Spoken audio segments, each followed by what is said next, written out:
Folks, it's real simple.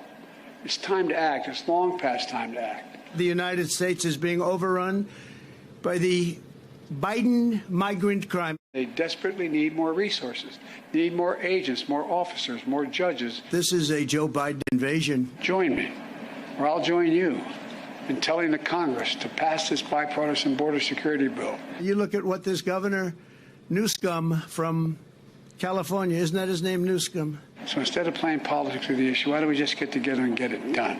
I call him Crooked Joe because he's crooked. He's a terrible president. Newsom, you know you are getting to Donald Trump when he gives you your own bespoke nickname. Matthew, what caught your attention in this split screen? Very different visits. Well, I mean, it's dramatically different because one is just completely saying outrageous things and wants nothing to be done on it so he can use it as an issue. And the president is actually trying to solve the problem that exists, that most Americans know exists, and want it solved. So it's actually, think it's really smart of Joe Biden to weigh in to the immigration debate. I think for too long, Democrats have played defense on it, on the immigration and the border, and have got behind the 8 ball on it. I think it's very, very smart for him to just walk right into this and say, this is what we want to do, and then do nothing. Congress and Donald Trump want nothing to be done on it. So I think it's a great contrast to benefit Joe Biden. Do you think it's going to break through, Matthew? Because polling shows that Donald Trump, immigration is kind of the perfect issue for him. It's a guttural issue for voters. He knows how to stoke things. And Republicans, while they don't have a plan, have been the ones leading, at least talking about it. And you just said it, until now, Democrats have been somewhat quiet. Well, I see these issues, and there's going to be multiple issues that are going to decide the presidential race, one of which is immigration, one of which is the economy, and one of which is democracy as a whole. Those 3 issues, I think, are going to be decisive in this election. Republicans have a big advantage on immigration. But I think what you want to do in a political sense, I think substantively, Joe Biden administration, President Biden wants to solve the problem. But from a politics standpoint, he wants to neutralize the advantage that Donald Trump and the Republicans have on this issue. I think they will still, come November, have an advantage on this issue. But if you can neutralize it to a degree, and then simultaneously hope you solve the problem, which is ultimately what we want to do here. But I think it's smart because Joe Biden understands they have an advantage. Let's try to neutralize it while we try to get the problem solved. Victoria, right-wing media is talking nonstop about migrant crime. But I pointed it out just a minute ago. NBC analysis shows that overall crime levels have actually dropped in the cities that have gotten the most migrants, places like New York, Chicago, and L.A. How do Democrats get the actual facts out there? Because besides right-wing media, when you talk to people in those cities, they don't feel it. And Stephanie, this isn't the first time. I mean, this is a replay of 2016. Think back to that election where Donald Trump leaned heavily on the Angel families. He leaned heavily again on migrant crime. This was something that was key to his campaign, and it's because of anxiety. And we know from psychological research that anxiety is one of the strongest emotions that we have, and it's an emotion that presses us to act politically, to act in different ways. And we've seen this. We saw this in 2016. We're getting a taste of it right now. But again, there is nothing new under the sun. These are the same tactics that we saw used during the Chinese Exclusion Act era. These are the same tactics of fear that we saw during the National Quota Origins Act bill.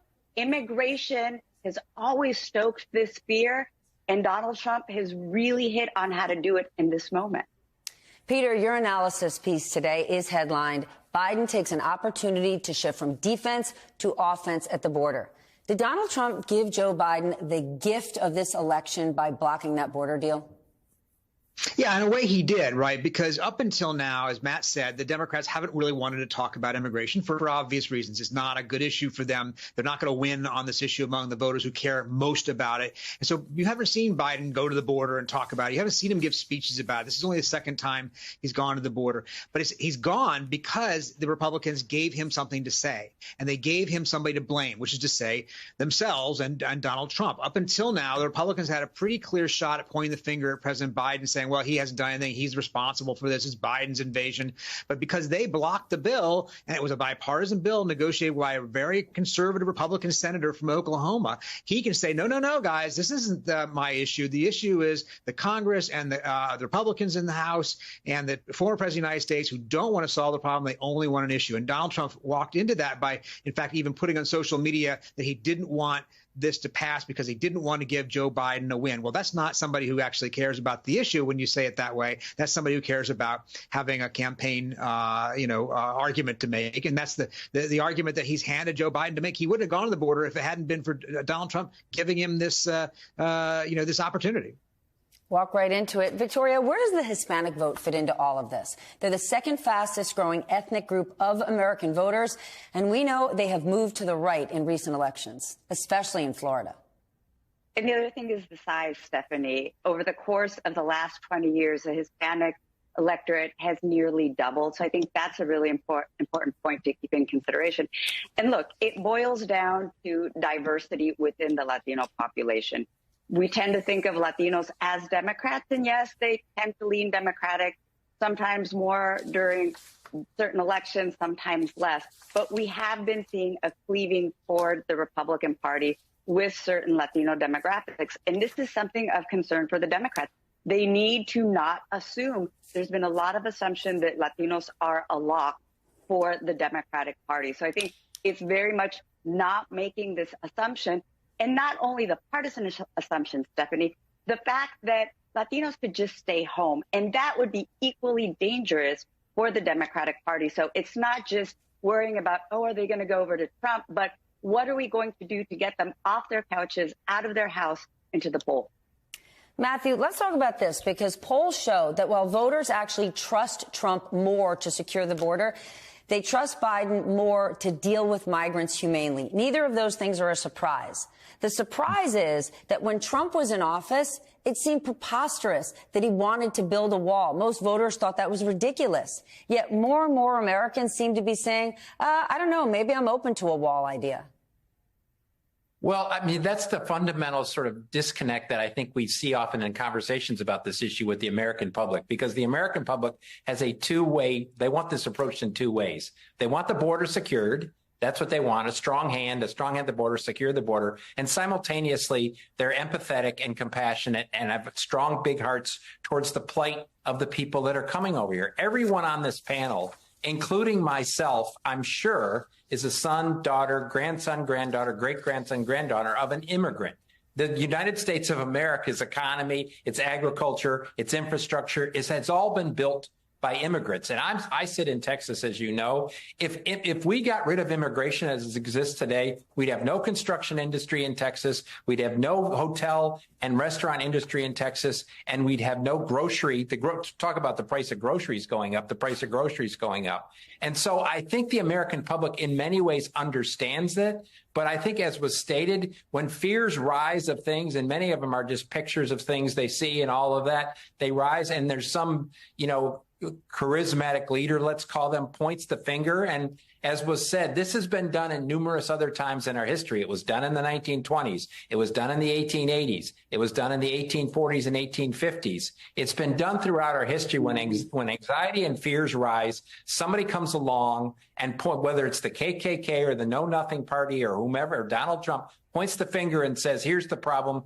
That's the issue. And people lose their minds and forget all these facts that were presented in here. And I think that's what you have to do. I think the conversation has to be about both approaches: secure border, compassion towards the people that are in this plight and are only coming here for their families and for jobs.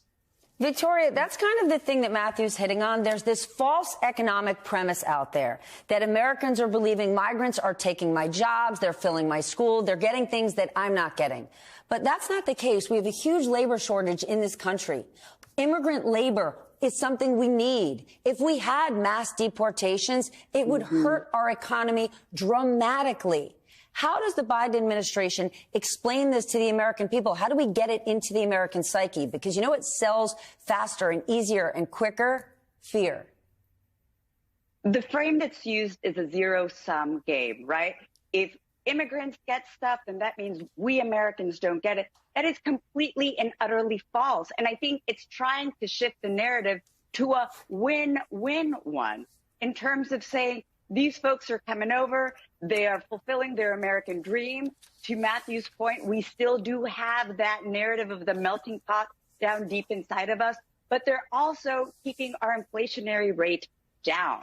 Right? The reason we have been able to recover so quickly is because we have this labor force at the ready. And all of this just drives me crazy, because if we had regularized legal immigration, if we had a work permit system, if we had the institutional might to normalize immigration, we wouldn't have the crisis at the border. We wouldn't have this fear stoking, and we would all be better off, including folks seeking out that American dream. It really can be a win-win. Peter, we've just walked through it over the last 10 minutes. President Biden is putting this front and center. He's considering executive action on asylum restrictions, pushing this border bill. But when is it too late to change public perception on immigration? Republicans have dominated this narrative, whether it's true or not, the arguments they make, for years. Well, I think Matt's right to the point that he's not going to convince the Trump voters to vote for him on border issues. He's not going to convince them he is tougher than Trump. It's just not going to work. What he's trying to do is give an answer to those independents and Democrats who are concerned about this. And so obviously, you know, a lot of the fear of immigration we've been talking about is part of this issue, but it's also a sense of the part of people who aren't maybe as afraid of immigration, but the sense that there's something disorderly about what's happening, right? That it has to happen on a more, regular basis, a legal basis, not just numbers kind of going through the roof. And they're looking for some sort of answer from the president. The president's giving them an answer that he hasn't given them for 3 years, which is, I'm on top of it now. And so for those voters who are inclined to vote for him, he's at least given them something to hang on to. Say, okay, all right, I haven't thought that Biden done very much about the border, but I see that he's on it now, and I can at least give him some credit. And I do think these Republicans torching the legislation in Congress are clearly out for politics, not for substance. That would be the argument he's trying to make. Again, not for the build-a-wall crowd. He's not going to win them over. He's not trying to. He's just trying to give the Democrats and the independents who are at least possible Biden voters, but queasy about the border, something to hang on to. Joyce, can we start with this new date proposed by Jack Smith? Why July 8th? Well, I think this is a realistic acceptance by Jack Smith of the fact that he will not be trying the D.C. case on this timeline, that it will be tied up with the Supreme Court. And the July date would seem to be an effort to at least get the Mar-a-Lago case on the books on a timeline that's consistent with all of the rulings that Judge Cannon has left to make, so that he can have some hope, even if it's a small hope, of trying the election interference case in D.C. as well. The Trump playbook is delay, delay, delay, and it's fantastic, right? He is great at it.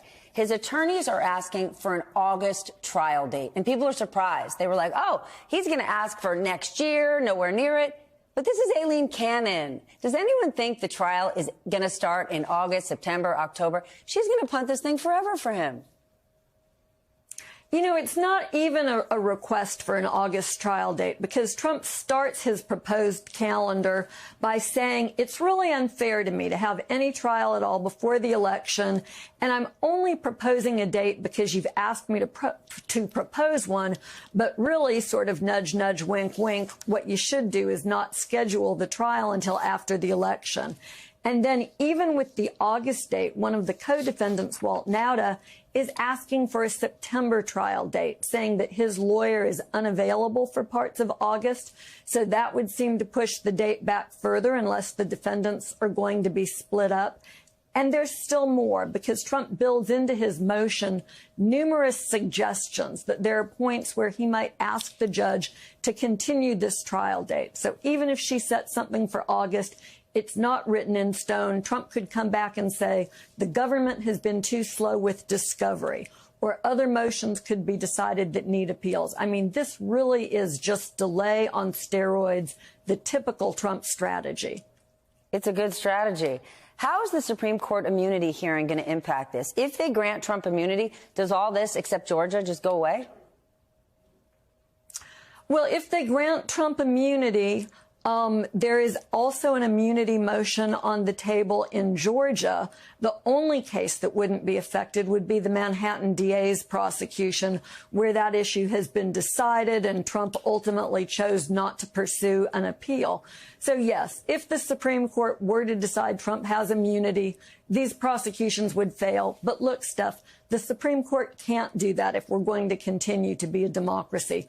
Presidents can't commit crimes to try to steal an election in a country like ours, in a society like ours. So the real question is whether the Supreme Court will do its duty in time or whether by delay they'll give Trump the benefit that he shouldn't get under the law.